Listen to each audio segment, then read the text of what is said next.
নমস্কাৰ জানোহক চেনেললৈ স্বাগতম। আজি আমি এই ভিডিঅ'টোত আপোনালোকক সেইবিধ পাচলিৰ কথা ক'ম যিবিধ পাচলি আচলতে সকলোৰে প্ৰিয় বুলি ক'ব নোৱাৰি, কিন্তু এই পাচলিবিধৰ উপকাৰিতাসমূহ জানিলে আপুনি আচৰিত হ'ব।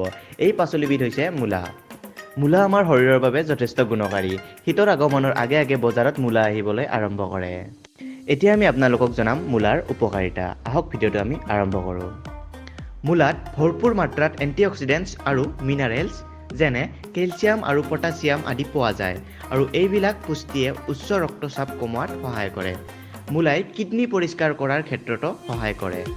মূলা বহুতেই ভাল বুলি ক'ব পাৰি লিভাৰ আৰু পেটৰ বাবেও, কাৰণ ই হানিকাৰক পদাৰ্থবিলাক দূৰ কৰাত সহায় কৰে। মূলা জণ্ডিছ ৰোগৰ কাৰণেও উপকাৰী, যিটোৱে তেজত পৰিষ্কাৰ অক্সিজেন যোগান ধৰাত সহায় কৰে।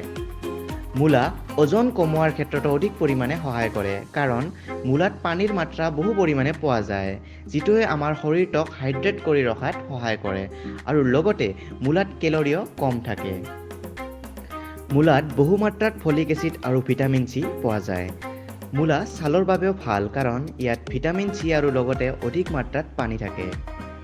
আৰু লগতে আপোনালোকক জনাওঁ, মূলা আপুনি ভাজি খাব পাৰে বা কেঁচাও খাব পাৰে চালাড ৰূপে, যিটো বেছি উপকাৰী। মূলাতকৈ মূলাৰ পাতবোৰৰ গুণ বেছি। আৰু এইখিনি আছিল এই ভিডিঅ'টিত আপোনালোকক জনাবলৈ কিছু কথা। ধন্যবাদ এই ভিডিঅ'টি শেষলৈ চোৱাৰ বাবে। আৰু যদি আপোনালোকে এই ভিডিঅ'টি চাই ভাল পাইছে তেতিয়াহ'লে লাইক কৰিব, শ্বেয়াৰ কৰিব আৰু লগতে ছাবস্ক্ৰাইব কৰিবলৈ নাপাহৰিব। ধন্যবাদ।